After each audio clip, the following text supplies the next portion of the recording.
Welcome to the local campaign and to our debate for Ward 11, Beacon Hill-Cyrville Ward. Thank you for joining us.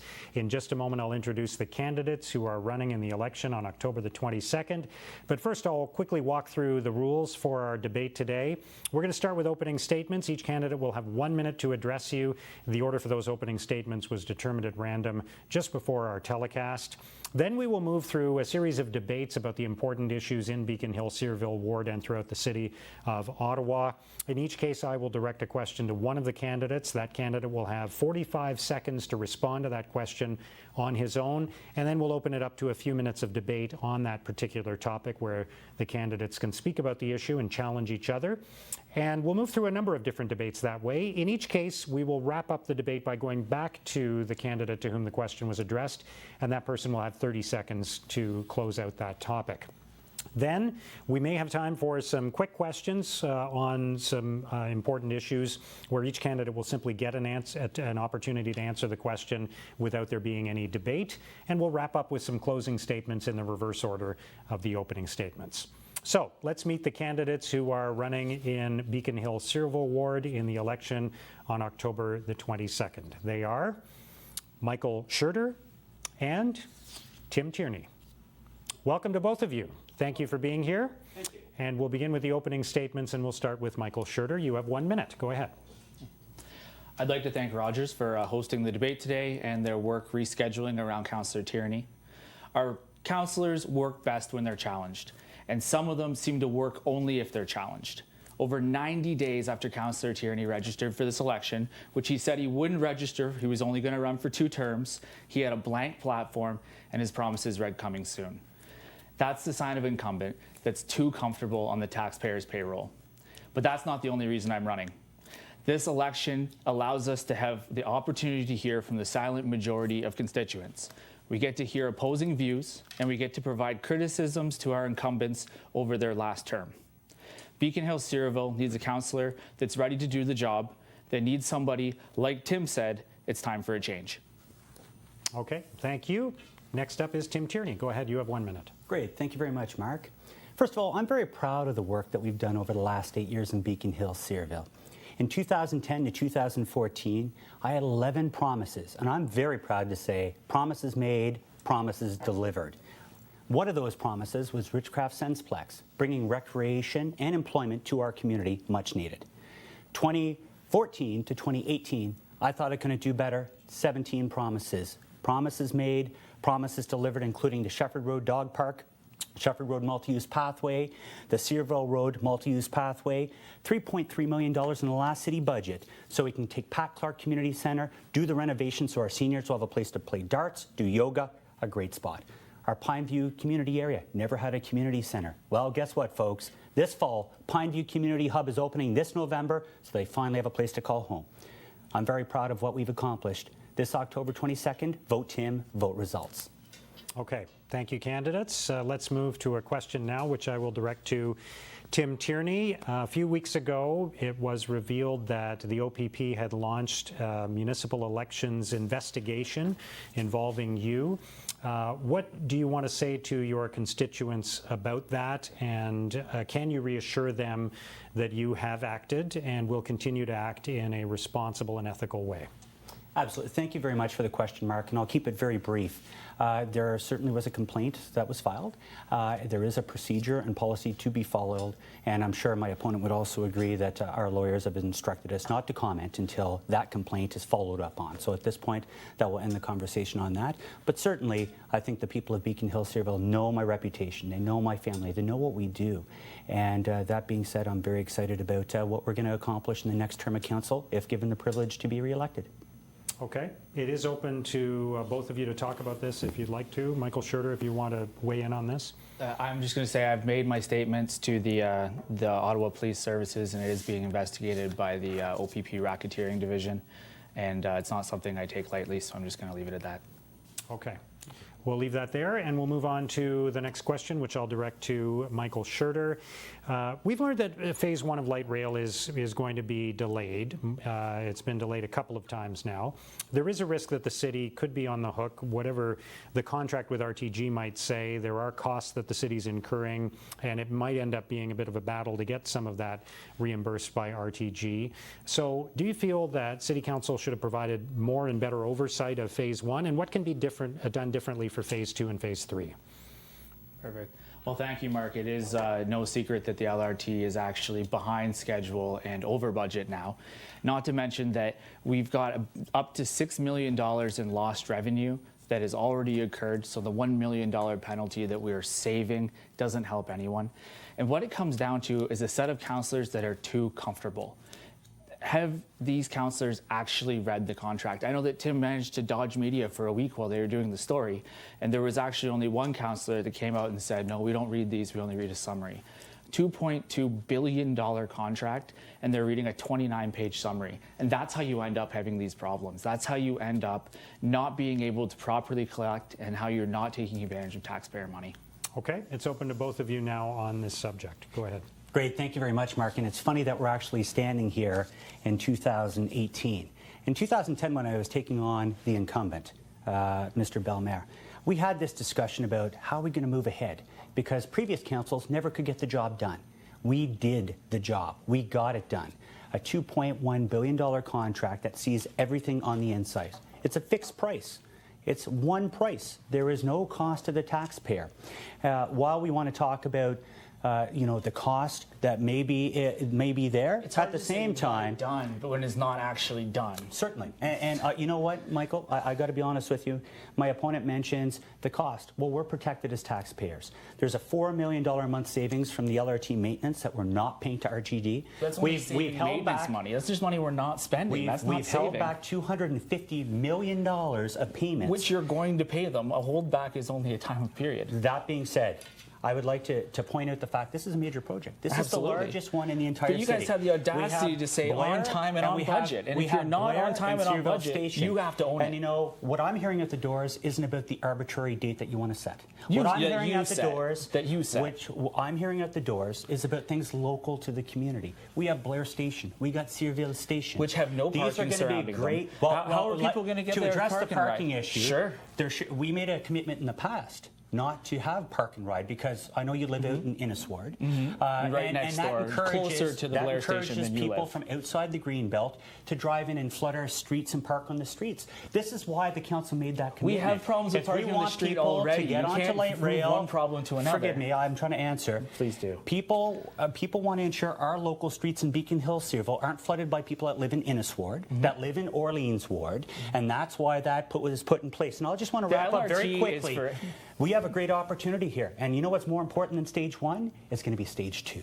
And I'll tell you, you need somebody that's at the helm to be able to work. This is taxpayer dollars, and actually it's been mismanaged horribly. I think it's a great opportunity. It's going to change the city dynamically forever. Thank you. Absolutely, but it's been completely Michael, mismanaged. Sure, you get the last 30 seconds here. Sure. It was your question, so go ahead. Tim has had the opportunity to follow through on this, as did council. And what he didn't say here is that he actually read the contract. He's not sure what the penalties are. He's not sure what's going on. And so what we need is somebody that's willing to do the work. If you need to sit in your office with a couple Red Bull and read a contract all night, that's just part of how it happens. So we need to make sure that this LRT is in the future on time and on budget, and we need to make sure that the taxpayers' money is protected. Okay, thank you. Let's move to the next question, which I'll direct to Tim Tierney. Would you support a return to weekly garbage collection, either year-round or in the summer?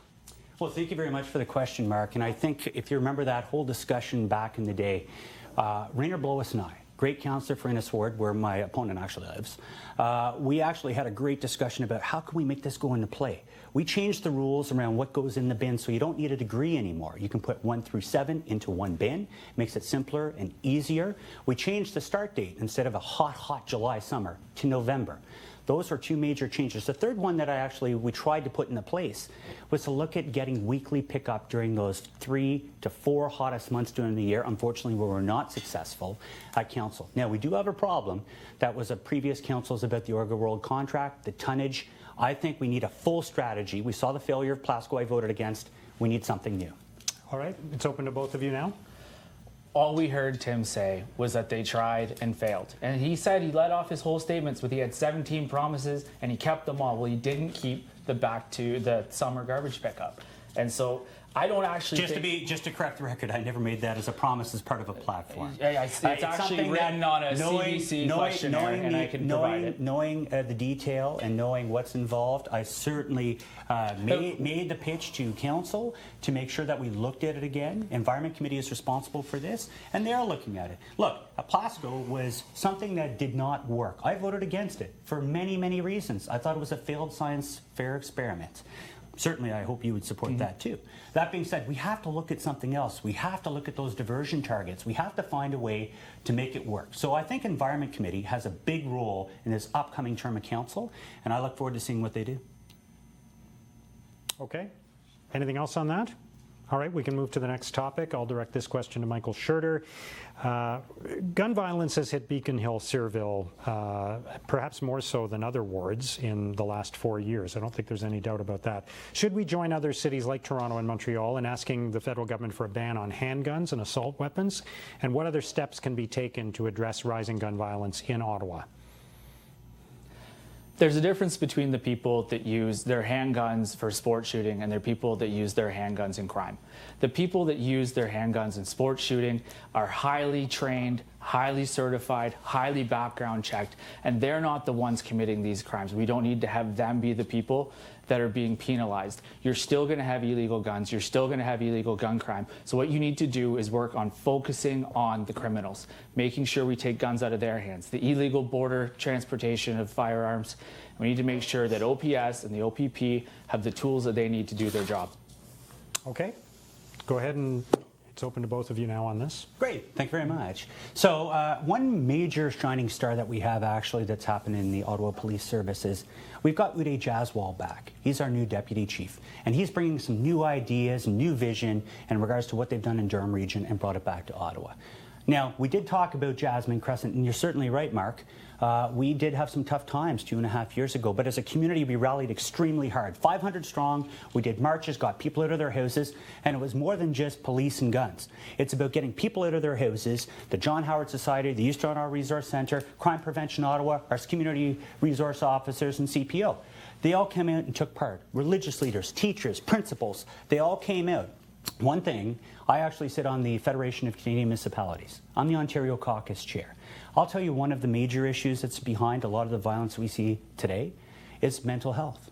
30% of the calls that the Ottawa Police Service and policing in general take are about mental health. And we need a national policing strategy. We hear it across the country. And again, it's not just restricted to Jasmine, where it's great, it's thriving. Things are great right now. People are very excited in that neighborhood and they're talking to each other. But we need something greater because we see it's happening in Canada, to Barrhaven, to Orleans. And that's something that has to be addressed. It is the strength in the community. What happens is the community comes together and they provide examples of what we can do to get through this.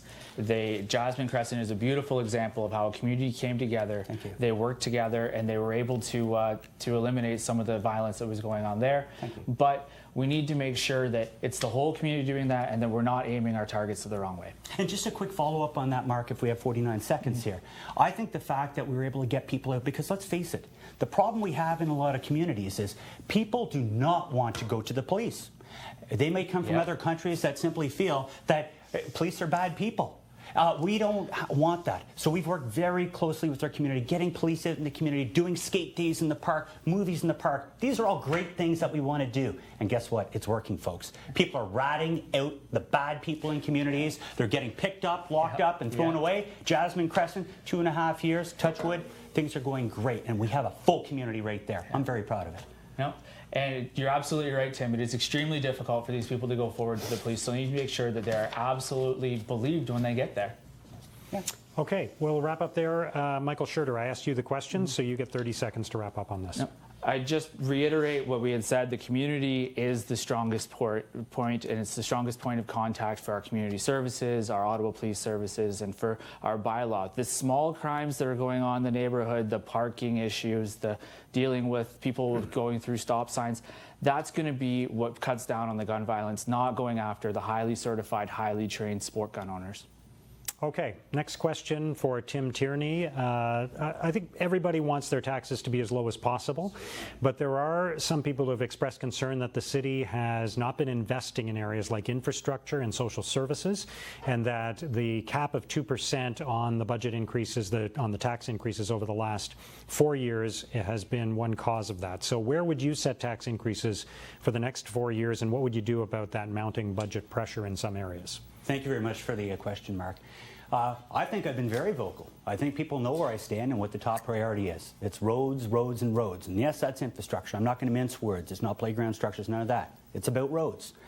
I've actually made a push in March this year. Now you will be able to see this upcoming budget in February, if I get the privilege of being reelected. You, the taxpayer, will be able to see the last time your road was resurfaced, when the life cycle is coming up, and what you can do about it, and preach to your councillor. I voted against things like Elgin Street, a huge ticket item. 5 streets downtown, $300 million. It's a big, big problem. I'll tell you right now, my opponent is talking about a negative tax rate. I'm not going to get into that. That'd be like selling swampland in Florida. We're not going to do that. We saw someone say 0%, 4.9, 4.5, 4.9. So I've never actually said negative tax rate. I said let's just not go straight to the 2%. It was actually in the CBC survey, it said a negative tax rate. It needs to be on the table. In the CBC, it's posted on their website. It is, they do absolutely. a great job. Thank you, CBC. It needs to be on the table that we can look at this. We need to make sure that we're not automatically going to 2%. We're not automatically going to the top of the budget every time, and we're not spending the bottom of these budgets giving free brown cleanup to developers just because we happen to have some money left over. Well, brownfield, let's be clear. Yeah. Brownfield cleanup is a separate issue altogether. It deals Sure, with the but environment. it's still you giving away money to but developers. Let's get back to the topic that we're talking about. Let's get back to tax base. It was If you're not about giving tax away base. that money, you don't need to take that money in. So Government can't spend a dollar if they haven't first taken away from someone. So let's be clear. So 2% is not exactly 2% all over the city. So in a great neighborhood like Beacon Hill-Cyrville, where we're very close to downtown, we saw a 24% tax or market rate increase on your house. So 2% is way more. It's a little different where you live. It's not the same. Tim, we live in the same neighborhood. Our drive is pretty close. That being said, I think we have to look at what has been done. And Steve Kanalakis did a tremendous job coming into this city. In 2014, we took a pyramid of 23 people that reported to each other in a weird structure, made it 9 flat. That saved us a lot of money. What we're not hearing here is new ideas. We're not hearing new ideas. What we can do is increase our tax base. We saved $17.4 million in realignment. And guess what that translates, Michael, into in the 2017-2018 dollars? $29.2 million of tax savings. Okay. So lots of happening, for sure. Why don't we talk about an ability to increase our tax base? You're right, Tim. 2% everywhere isn't the same thing. Why don't we look at letting developers take their time and build custom developments in these neighborhoods so we can increase the city of Ottawa population by 2% instead of increasing everybody's taxes by 2%? I'm sorry, is that bonusing developers? The way MPAC works, just allowing them to do their job. Developers develop land. The Municipal Property Tax Association Association determines what the market value is. It's not the old mill rate anymore. They've changed it. It's Absolutely. a very different You're system. talking to a real estate broker. Or someone that works for an MP. Also, that being said, I think it's very important to point out the fact that if you're starting to make special exceptions for developers, what are you doing? The taxpayers foot the bill on Nobody that. said special exceptions. What we're saying is get rid of the tape. Just like you set out a great example, which used to be a great example, but now you're out of new ones. Why don't we let them move forward and get rid of the red tape so these developers can do their thing, go out there, increase our tax base, and be able to do so without any cost to the city, just removing the red tape. And certainly, I think developers, they make their money for a reason. And I'll let them to continue to make their money, but I'm not going to let it be at the expense of the taxpayer. Okay. We're agreed on that. All right. Tim Tierney, I asked you the question, so you get the last 30 seconds on this topic. Great. Thank you very much, Mark. Look, we have a community in Beacon Hill-Cyrville, and I live there. I actually live in the community. I know that there's a lot of seniors that are struggling every time there's a tax increase. So the more we can do to keep taxes low, and we agree on that, keeping taxes low is critical because 2% Downtown versus Orleans is very, very different because your market value keeps going up, up, up. But the percentage of your pension, the percentage of what you receive from work does not go up. Okay, we have time for a couple more questions, but in this case, there won't be debates. I'll just ask a question, and each of you can respond. We'll give you each 1 minute to respond to a couple of questions here. So the first question is, should City Council candidates refuse donations from people associated with development companies, or should the rules be changed in order to ban donations from people associated with developers? Michael Schurter, you're first. I'm not against people's individual ability to give money to whoever they see fit politically. However, the city has done a great job, and it's their first time not having corporate donations. And as you'll see, Tim actually took $18,000 of a $25,000 spend last campaign from corporate developers. Just let's be very clear. From corporate donation, which was absolutely legal. Sure, no, you were playing within the bounds of the law there, which isn't right anymore, and is a good step moving forward. But I don't think we need to be individually. We've got a small enough limit at $1,200 that if these people do want to come forward and support a candidate, it's not a significant advantage. Okay, Tim Tierney, you get a minute on your own. And again, I'll remind you, this isn't a debate, it's just one at a time. Great. And thank you very much for the minute, Mark. You know what? I think the province made the right decision to be able to change the rules. It makes me happier about this because we're all in the same playing field. And certainly, if a business owner, a developer, I've actually had a lot of people that live in the ward, business and otherwise, want to give a personal donation, please do. I'm not wealthy myself. My family's not wealthy, and it takes a lot to run these campaigns. That being said, I do fear that this upcoming election cycle and how people declare the money, because it's all going to be personal donations. It cannot be corporate. It cannot be union business donations. I'm afraid a lot of people will list on their items things and people that simply just don't live in the ward. Now, I've been very fortunate. I've had a few fundraisers at this point where a lot of people that live in the ward know the work I do, and they're reaching into their pocket and they're pulling out money and making that donation, and I thank you for that. TimTierney.ca if you wish to make a donation. I appreciate that. Okay, we'll move to another question now. I'll start with Tim Tierney this time. Should Ottawa opt out of private cannabis stores? And if not, where should they be located? What rules and guidelines would you put in place? And would you want one in Beacon Hill-Cyrville ward? Oh. Well, thank you for it's my question, Mark. Yep. Thank you for that question. First of all, I think anyone that comes out and says no to cannabis in general is in la-la land. It's going to happen. We're in a city of almost 1 million people. That being said, I've made my point very well known about the disrepair and the look of a lot of these pop-up kind of cannabis stores in the neighborhood. We have to ensure that if we're actually going to do this, that the right rules are in place. There's a cost, and I have a major concern what the cost of this will be. We're all talking about it as municipalities through the province and through the entire country, actually, about who's going to pick it up. Now, we do have assurances from the previous provincial government that they'll pick up those start costs.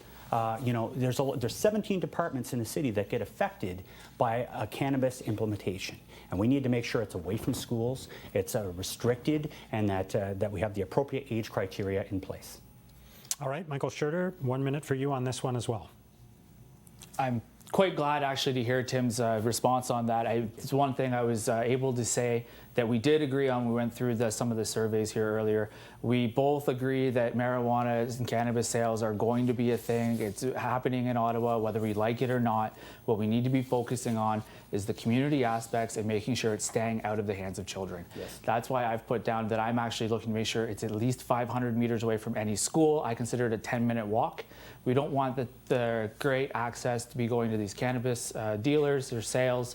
And in the same way that some of these small corner bodegas are next to high schools selling cigarettes. We need to make sure there's a clear distinction there. We need to make sure that we have the community support and the community programming around it.